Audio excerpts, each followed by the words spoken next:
나마스카. 다다치바 목사입니다. 오늘은 그 채식에 대해서 좀 얘기를 해보려고 하는데요. 지금 이제 코로나 이후에 전 세계적으로 사실 그 채식에 대한 관심이 많이 늘어나고 있어요. 그러니까 이제 언론에서 많이 보도하고 있지는 않지만은 그 코로나의 가장 큰 출발점이 사실 그 중국에서 일부 사람들이 이제 박쥐 같은 그 야생동물을 먹으면서 시작된 것이 거의 정설이 되고 있고요. 그러다 보니까 사실 가장 간단하게 말을 하자면은 인간이 원래 이런 육식을 하지 않았다면 이런 엄청난 재난을 쉽게 피할 수가 있었는데, 더구나 지금 이런 이제 코로나와 같은 재난은 앞으로 점점 더 자주 올 것으로 예상이 되고 있기 때문에 사람들이 그 알게 모르게 지금 채식에 대한 그 관심이 이제 급증을 하고 있습니다. 근데 보통 이제 채식이라고 하면은 기존에는 이제 살생을 하지 않는다. 그래서 이제 이것이 불살생, 인도에서 이제 아힘사라는 생명체에게 고통을 주지 않는다는 그 살생을 하지 않는다는 윤리에 맞기 때문에 이것이 그 채식이 이제 많이 권장된 것으로 이제 많이 아는 사람들이 많은데, 분명히 이제 그런 면도 있죠. 채식을 하는 것은 다른 생명체에게 이제 고통을 주지 않는다는, 그것이 이제 상당히 그 중요한 이유 중에 하나이긴 하지만 그것이 사실 가장 큰 이유는 아니거든요. 그래서 사실 사람들이 일반적으로 그 채식에 대해서 깊게 아는 경우가 많지 않기 때문에 채식이 무엇이고 어떻게 하는 것인지에 대해서 좀 간단하게 좀 설명을 하고자 합니다. 보통 이제 채식이라고 하면 고기를 먹지 않는 것. 왜냐? 고기를 먹으려면은 그 동물을 죽여야 되기 때문에 결국 다른 생명체에게 고통을 주는 게 아니냐, 그런 견해가 많죠. 분명히 그거는 맞습니다.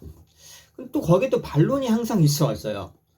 그럼 식물을 먹는 것도 식물을 죽이는 것이고 생명체를 죽이는 것인데, 심지어 우리가 물 한 잔만 마셔도 지금 이제 과학적으로 물 한 잔에도 수많은 미생물, 물 한 잔에 수억 개의 미생명체가 있다는 걸 알기 때문에 결국 물 한 잔을 마시는 것도 살생을 하는 게 아니냐. 그러니까 과학이 발달하면서 살생을 하지 않는다는 이론이 채식과 동일시되는 거에 대해서 많은 반론이 나오고 있죠. 상당히 타당한 말입니다. 그래서 채식을 하는 게 살생을 하지 않는 불살생과 동일시되는 건 아니에요. 다만 다른 생명체에게 고통을 주지 않는다는 것. 그러니까 식물은 일반적으로 그 표피에 통점이 없습니다. 동물들은 다 특히 이제 우리 같은 포유동물들은 그 표면에 통점이 있기 때문에 약간만 다쳐도, 누가 바늘로만 찔러도 굉장히 아프죠. 뭐 죽는 건 어떻겠어요. 소나 돼지도 도살장에 끌려갈 때는 눈물을 흘리기도 하니까 그것은 분명히 생명체에게 큰 고통을 주는 것입니다. 그러니까 식물을 먹는 것과 동물을 먹는 것은 생명체에게 고통을 주는 면에서 비교할 수 없을 정도의 차이가 납니다. 그러니까 식물은 우리가 그 채식을 할 때 그 자체가 어떤 생명체에게 특별한 고통을 준다고 할 수는 없죠. 하지만 동물은 일반적으로 우리가 그 육식을 한다면은 생명체에게 상당한 고통을 주는 것이 사실입니다. 근데 그렇다고 해서 식물을 무조건 채취하고 무조건 식물을 베고 나무를 베고 이런 게 정당화되는 건 아니에요. 식물도 미세하지만은 의식이 있기 때문에 고통을 느낄 수도 있고, 물론 그 차이는 비교가 되지 않을 정도로 큽니다. 수백 분의 1, 때로는 수억 분의 1인데 어쨌든 그것조차도 우리가 감안을 한다면은 분명히 그 차이가 있기는 있고, 불필요하게 베는 것, 예를 들어서 뭐 나무 같은 것도 이거 나무는 식물이니까 동물이 아니니까 무조건 뺀다. 식물도 그 종류에 따라서 아주 미세한 의식이 있고 상당히 그 의식이 발달한 식물도 있습니다. 그것은 뭐 지금 자세하게 얘기하기는 어렵지만, 그렇기 때문에 특히 나무를 베는 것은 전통적으로 원시사회부터 큰 나무를 베거나 이러는 것은 굉장히 금기시되어 왔어요. 왜냐면은 이유를 알 수 없지만 어떤 큰 나무를 베고 나면은 굉장히 부정적인 그 일들이 많이 발생했기 때문에 그런 것을 반복적으로 경험했기 때문에 그 나무에 어떠한 그 의식이 깃들어 있을 수 있다는 것을 원시인들도 직감적으로 알 수 있었기 때문이죠. 근데 우리가 이제 일반적으로 인간이 섭취하는 이러한 그 작은 미세한 식물들은 그 자체로 뭐 큰 고통을 준다고 할 수 없고, 그러니까 다른 생명체에게 고통을 주지 않는다는 면에서 그 채식의 논리에 타당하다고 이제 볼 수가 있고요. 또 하나는 이제 뭐 채식이, 그러니까 채식이란 말 자체가 그냥 쉽게 말해서 채식인데, 그럼 동물성 음식을 먹지 않는 게 채식이냐? 그거하고 또 완전히 같진 않아요. 예를 들어서 이제 대표적인 게 우유라는 게 있죠. 그러니까 채식에도 여러 단계가 있는데, 특히 이제 비건 채식을 하는 사람들은 우유도 먹지 말아야 된다. 왜냐? 우유도 동물성이니까. 그 동물의 몸에서 나온 거니까. 근데 이것은 그 채식의 원리를 조금 이제 깊게 이해하다 보면 우리가 쉽게 알 수 있는데, 그것은 이제 그렇지가 않습니다. 우유는 특히 채식을 하는 사람들에게 굉장히 이롭고, 육식을 하지 않기 때문에 잘못하면 부족해질 수 있는 단백질을 보충하는데 굉장히 유용합니다. 물론 뭐 채식만으로도 두부나 콩 같은 것으로도 그 단백질을 보충할 수가 있지만, 특히 우유는 가장 그 이로운 식품 중에 하나거든요. 그리고 인간이 그 우유를 얻는 과정 자체가 그 젖소에게서 젖을 짜주는 게 전혀 젖소에게 그 고통을 주는 게 아니에요. 오히려 젖이 퉁퉁 불어서 그렇게 우유가 많을 때 보통 송아지들한테 그 새끼 소들한테 다 먹이고 남거든요. 그것을 다 충분히 짜줘야 됩니다. 참 신기하게도 젖소라는 동물은 자기 새끼들뿐만 아니라 다른 생명체에게, 특히 인간을 비롯해서 다른 생명체에게도 많은 이런 그 우유를 제공할 수 있는 그러한 동물이죠. 그래서 우리가 이런 그 젖소로부터 우유를 얻어서 인간이 섭취하는 것은 전혀 동물에게 고통을 주는 게 아니고 오히려 동물의 복지에 도움이 되기도 하고요. 그렇기 때문에 이 채식의 원리에 이제 어긋나는 것은 아니거든요. 그러니까 채식이 동물성이냐 식물성이냐 이것만 가지고 따지는 건 아니에요. 이것은 하나의 그 여러 가지 이유 중에 하나이고, 물론 채식을 할 때는 대부분의 이제 그 동물성 음식, 육식을 안 하지만 대표적으로 우유 같은 것이라든가 꿀도 굉장히 그 인간에게 좋은 음식입니다. 특히 설탕과 비교해 보면 설탕은 많이 먹으면 일단 인간에게 많이 보통 해로워지는 경우가 많죠. 당뇨병을 유발하거나 당뇨병을 더 악화시키기도 하고. 근데 꿀 같은 경우는 굉장히 이로운 음식이에요. 그래서 특히 이제 비건 채식을 하시는 분들 중에는 꿀도 벌이라는 이제 곤충도 이제 생물 분류할 때는 이제 곤충도 동물로 분류가 되니까 이거 동물성 아니냐. 그러니까 그렇게 이게 식물성이냐 동물성이냐 이렇게만 따져서는 절대 안 되거든요. 꿀 자체도 다른 생명체에게 고통을 주지 않고, 물론 너무 이제 채취하는 과정에서 벌을 죽이거나 그럴 필요는 없죠. 분명히 벌들도 평화롭게 꿀을 만들어서 인간이 또 이용할 수 있는 방법들이 얼마든지 있으니까. 그러니까 다른 생명체에게 고통을 주지 않고 우리가 꿀을 먹는 것은 인간에게도 굉장히 이롭고, 이것은 단순히 동물성이냐 식물성이냐 이 기준을 넘어서서 다른 생명체에게 고통을 주지 않고 오히려 모든 생명체들이 이익을 볼 수 있는 그런 채식의 원리에 타당한 것입니다. 그렇다면은 도대체 채식의 가장 중요한 이유는 무엇인가? 그것은 인간의 사실 존재 이유와도 관련이 있죠. 인간이 이 지구에 와서 그냥 맛있는 거 먹고 실컷 즐기다 가는 게 삶의 목표라면은 채식은 그렇게 중요한 것이 아닐 수도 있어요. 근데 인간은 결국 이 지구에 온 것이 어떤 영적 수행을 통해서 영적인 진화를 이룩하고, 그렇게 해서 궁극적인 목표, 영원히 지속될 수 있는 행복을 얻기 위한 그러한 그 삶의 과정으로서 이 지구에 이제 오는 것이기 때문에 채식은 그러한 영적 수행에 굉장히 도움이 됩니다. 그래서 음식을 이제 크게 그 세 가지로 분류를 하는데 그 세 가지는 사트빅, 라자식, 타마식, 보통 이렇게 이제 그 말을 해요. 사트빅하다는 것은 우리말로 하면 이게 이제 그 지각 능력이 있다는 것인데요. 영어로 하면 이제 센티언트하다고 하고 그 쉽게 말하면 뭐 순수한 음식이라고도 할 수 있고 살아있는 음식 그리고 역동적인 다이나믹한 음식이라고 할 수가 있어요. 이 가장 대표적인 사트픽한 음식은 곡식과 채소와 과일입니다.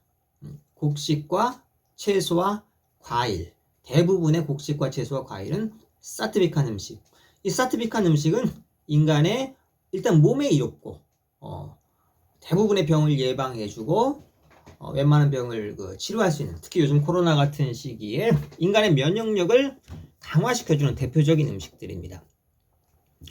그리고 인간에게 거의 아무런 그 부작용을 주지 않고 인간의 몸에 유익하고 인간의 마음에도 굉장히 유익한 그 음식들이에요. 반면에 이제 그 타마식하다는 것은 이것은 이제 우리말로 하면 좀 정체적이다. 정체적이다. 그러니까 여러분 이제 스테이틱하다고 말하는데요.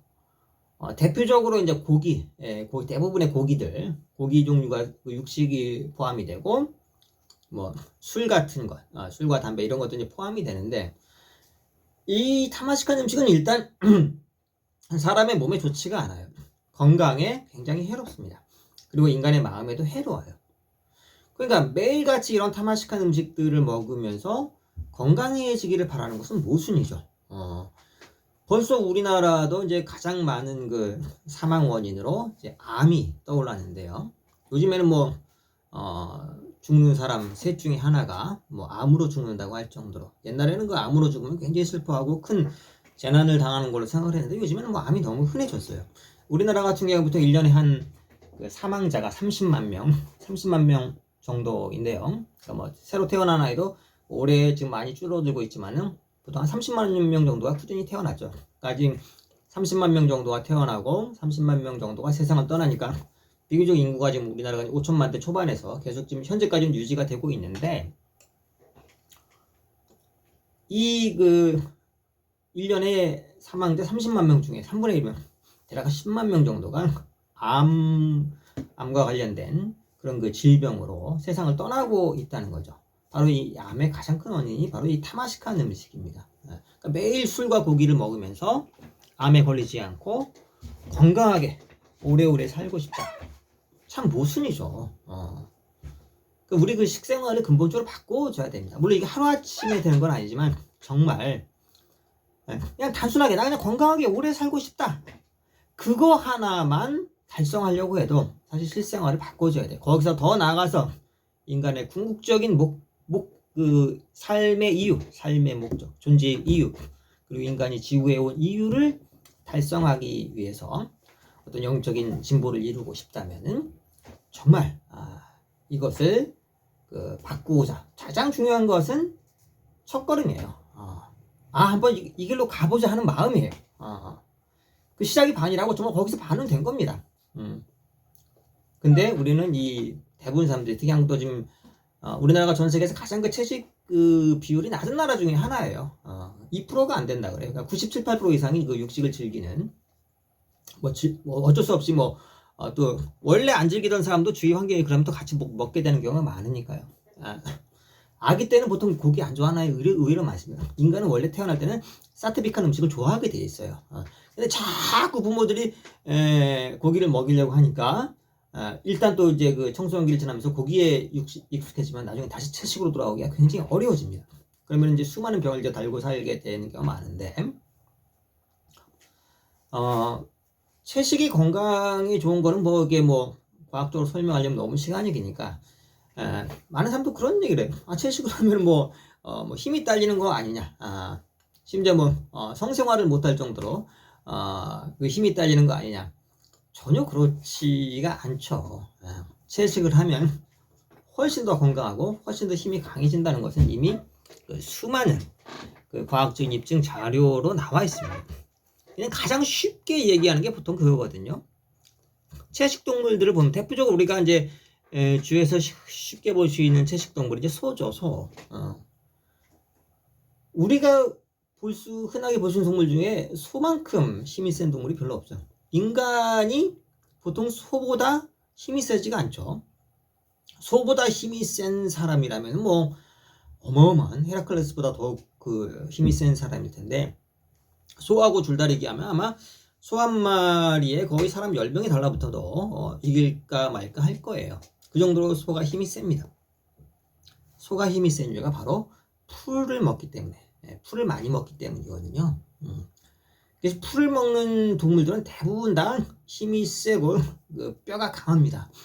뭐 염소나 양, 우리가 많이 쉽게 못 봐서 그렇지만은 아마 시골에서 염소 길러보신 분들은 알 거예요. 굉장히 그 뼈가 강하죠. 힘도 세고요. 그래서 이처럼 그 채식 동물들은 대부분 다 그 힘이 셉니다.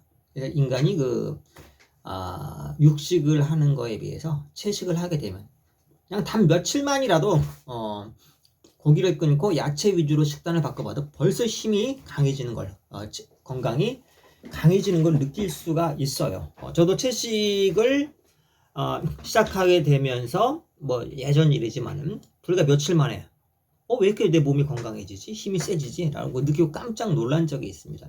그래서 일반적으로 알고 있는 채식을 하면 힘이 약하다, 체력이 약하다, 이건 완전히 어떤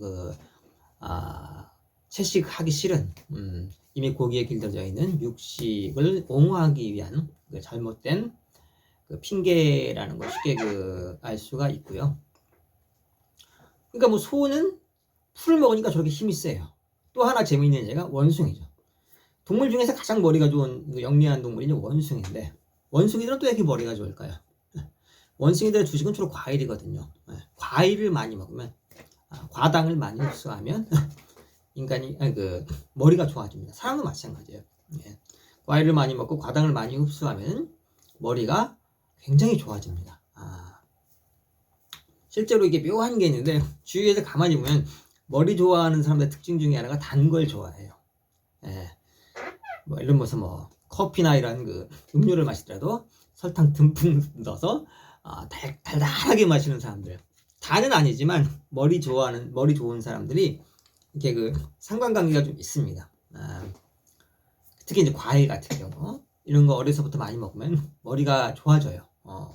그래서 아이 때부터 이렇게 과일을 많이 먹이는 게 머리 좋아지게 하는 가장 좋은 방법 중에 하나입니다. 이런 것처럼 소가 풀을 먹어서 힘이 세지고 원숭이가 과일을 많이 먹어서 머리가 좋아지는 것처럼 채식은 건강 측면이나 정신적인 측면에서 굉장히 이롭습니다. 근데 아까 제가 모든 음식을 세 가지로 분류한다고 말을 했죠. 사트빅한 거, 타마식한 거, 지금 두 가지를 말을 했어요. 사트빅한 것은 영어로 말하면 다이나믹하다 이렇게 말할 수 있어요. 역동적인 음식이다. 그래서 이런 사트빅한 음식을 먹으면 항상 사람이 활기차요. 보면 사람이요, 나이를 먹으면서 점점 활력이 없어지죠. 아이들 보세요. 하루 종일 뛰어다녀도 안 지쳐요. 하루 종일 울어도 아이들은 목이 쉬지 않습니다. 하루 종일 제잘 그려도 목이 아프지 않아요. 아이들의 활력은 어른이 도저히 따라갈 수가 없어요. 아직 체구가 작아서 체력이 힘이 약할 뿐이지, 하루 종일 어른이 만일 그 아이를 돌봐주기 위해서 똑같이 하루 종일 따라다니면요, 하루만 따라다녀도 어른은 대부분 다 뻗어버려요. 그 체력이 따라가지 못합니다. 아이들은 몸에 힘이 넘칩니다. 아이의 몸이 사트빅하거든요. 다이나믹하거든요. 인간의 육체를 놓고 본다면은 어릴 때가 아주 사트빅한 시기입니다. 순수하고 역동적이고 다이나믹한 시기. 나이를 먹으면서 서서히 타마식해집니다. 정체적이 돼요. 점점 움직임이 둔해지고 죽음에 가까워질수록 이 타마식이라는 말은 타르, 어원이 타르 아시죠? 아스팔트에 시꺼먼 거. 그 타르를 먹으면 뭐 굉장히 독성이 강하죠. 점점 근데 그 영어로 텍신 요즘에 그 디톡스라는 말이 유행을 하잖아요. 그 몸의 독소를 제거한다. 디톡스 톡스가 독이거든요. 그러니까 어원이 같아요. 영어에 많은 단어는 사실 그 산스크리트에 어원이 있는 경우가 많습니다. 언어학적인 얘기는 또 나중에 또 그 기회가 되면 또 자세하게 하겠지만은 타마시카다는 것은 독소의 어원이 되기도 하고 그 자체가 정체적이다. 움직이지 않는다. 그래서 그 매일 술 먹고 고기 먹고 하다 보면은 사람이 뚱해지죠. 그렇게 어릴 때는 제잘거리고 즐겁고 재치가 넘치던 사람이 뭐 3, 40대까지만 해도 그럭저럭 괜찮아요. 근데 계속 술을 마시게 되면은 나중에 뚱해지고 그냥 계속 알코올만 계속 습관적으로 찾게 되고 활력을 잃게 됩니다. 삶의 재미가 점점 없어져요. 그 활력을 잃게 됩니다. 이게 그 타마시칸 음식의 가장 그 대표적인 특징이에요. 사람을 움직임이 없게 만들고 정체적으로 만들고 삶의 활력을 잃게 만들어요. 그래서 건강의 가장 그 중요한 원리는 움직여야 돼요. 너무나 단순하죠. 사람은 움직이기만 하면 건강해요. 시골에 보면요 7, 80대 할머니들이 막 빨빨거리고 돌아다니는 할머니들이 있어요. 건강하시죠. 일도 많이 하고 빨빨거리고 돌아다니면 건강이 쉽게 무너지지 않습니다. 그런데 계속 술이나 고기나 타마시칸 음식을 먹고 움직이는 걸 싫어하고 이러면 건강이 훨씬 급속하게 다운이 되죠. 그래서 지금 산트비칸 음식과 타마시칸 음식의 차이를 간단하게 지금 얘기했고요. 지금 뭐 과학적으로 자세하게 설명하기는 좀 어려워요. 그건 나중에 좀 기회가 되면 하고 그 중간에 이제 그 라자시칸 음식이 있는데 이 라자시칸 음식은 우리말로 하면 전환적이다. 어떤 면에서는 사트비칸 면과 비슷한 면이고 어떤 면에서는 타마시칸 것과 비슷한 이 중간 단계, 그냥 중간 단계라고 생각을 하면 되는데요. 여기에 속한 대표적인 음식들은 어떤 그 조미료들, 화학 조미료라든가 그 커피나 콜라 같은 탄산음료 이런 그 기호식품들이 이제 많이 포함이 돼요. 이러한 라자시칸 음식들은 인간의 몸에는 그래도 이로운 경우가 많아요. 커피 같은 경우도 그 자체가 나쁜 건 아닙니다. 많이 마시지 않으면 인간에게 그 이로운 음식이에요. 근데 이 커피는 단지 왜 그러냐면 이제 영적 수행에는 도움이 안 되기 때문에 이런 그 저와 같은 그 다다 출가 수행자들은 이제 그 먹지 않는 게 원칙인데 커피 자체는 하루 보통 두세 잔 그 정도 얘기를 하죠. 그 정도 적당하게 마시면은 몸에도 좋습니다. 이런 라자시칸 음식은 대표적으로 몸에 이제 어쨌든 좋은 경우가 많은데 마음에는 딱히 좋지도 않고 나쁘지도 않아요. 그렇기 때문에 영적 수행자들은 사트비칸 음식을 위주로 먹는 게 좋아요. 건강에도 좋고 마음에도 좋기 때문에 영적 수행을 크게 가속화시켜주는 음식들입니다. 대부분의 곡식, 과일, 그 다음에 채소. 여기 이제 몇 가지 그 예외적인 게 채소 중에 보통 오신채라고 하는 거, 파, 마늘, 양파, 달래, 부추. 이러한 그 오신채는 사실 그 타마시칸 것에 속해요. 인간에게 활력을 내게 해주는 음식이 아니라 정체적으로 사람을 점점 뚱하게 만들고 건강에 도움이 안 되는.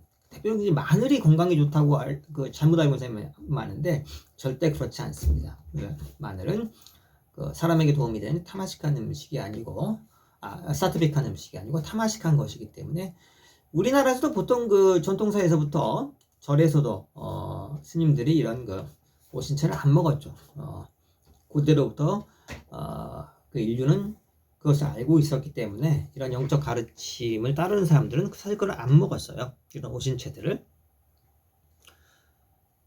그리고 이제 과일 중에서 우리나라에서 나오는 과일은 대부분 다 사트비카고 몸에 좋습니다. 근데 아주 예외적으로 또 열대지방에 가면 이제 둘리안이라고 뭐 태국이나 이런 데 둘리안 유명한데 뭐 놀러 갔다가 드셔보신 분도 있을 거예요. 둘리안 같은 과일이 거의 예외적으로 타마시칸 맛도 아주 고약해요. 맛도 고약한데 일단 그 중독이 되면 계속 그것만 찾게 되는 과일이 둘리안입니다. 이렇게 아주 그 예외적인 경우 빼고는 대부분의 곡식과 과일과 채소는 사트빅한 음식입니다. 인간의 몸에도 좋고 마음에도 좋고. 그래서 영적 수행자들이 주식으로 삼는 이러한 음식이고요. 타마식한 음식은 술과 고기를 비롯해서 부패한 음식. 그래서 어떤 음식을 조리하면은 4시간 안에 먹는 게 좋아요. 4시간이 넘으면은 서서히 신선도가 떨어지고 서서히 타마식화됩니다. 대체로 한 6시간에서 8시간 정도 되면 조리한 음식은 라자식화돼요. 라자식화되고 그러니까 그때까지는 예를 들어서 점심 때 먹고 좀 남은 음식을 조리한 거를 저녁 때 먹는 것까지는 괜찮아요. 근데 하루를 이제 넘어서게 되면은 타마식화 됩니다. 그러니까 조리한 음식은 당일에 먹는 게 굉장히 좋습니다. 그래서 라자식한 음식은 사트픽한 것과 타마식한 것의 중간 단계. 인간의 몸에는 좋지만은 마음에는 딱히 좋지도 않고 나쁘지도 않은. 그래서 이제 우리가 아난다마르가에서는 저와 같은 다다나 디디 같은 이런 출가 수행자들 아차리아라고 하는데, 아차리아들은 사트빅한 음식만 먹는 게 원칙이고요. 일반 현들 마르기들은 사트빅한 음식과 라자식한 음식까지 먹어도 됩니다. 하지만 타마식한 음식은 먹지 말아야죠. 그것은 몸에도 해롭고 마음에도 해롭기 때문입니다. 그리고 정말 처음에 제가 말씀드렸듯이 인간이 이런 채식만 했어도 코로나와 같은 이런 세계적인 전염병은 너무 쉽게 예방을 할 수 있었는데, 그래서 지금 전 세계적으로 세계 채식에 대한 관심이 점점 커지고 있습니다. 근데 우리나라는 여태까지도 채식하시는 분들이 전체 한 2%도 안 될 정도로 세계에서 가장 채식을 안 하는 나라 중에 하나였어요. 근데 이제 정말 사람들이 채식이 건강에 좋다는 것, 사실 채식이 건강에 좋다는 건 다 알죠. 다만 하기 싫으니까 거기에 대한 자꾸 이제 억지 반론을 제기하는 경우가 많은데, 그래서 채식을 저도 다른 사람들한테 강권하지 않아요. 이렇게 강권하다 보면 자꾸 논쟁이 붙어버려요. 그렇게 되면 채식에 대한 증오심을 갖게 되더라고요. 막 혐오감을 갖게 되더라고요. 전혀 그럴 필요가 없거든요. 이렇게 그냥 채식이 좋다는 것만 알려도 결국 선택은 각자의 몫이기 때문에 우리나라도 이런 전 세계적인 코로나로 인해서 발생한 전 세계적인 채식의 유행에 서서히 파동을 맞춰 가리라고 생각을 합니다. 오늘 제가 지금 간단하게 말씀을 드렸는데, 사실 이런 음식에 대해서만 자세하게 얘기를 하려고 해도 몇 시간을 좀 얘기를 해야 돼요. 그것은 나중에 따로 오프 모임에서 세미나 형식이라든가 캠프 형식으로 강의를 할 기회가 있으면 더 자세하게 말하고 온라인으로도 다음 기회에 얘기를 하고, 오늘은 여기까지 간단하게 채식에 대한 얘기를 마치도록 하겠습니다. 감사합니다. 나마스카.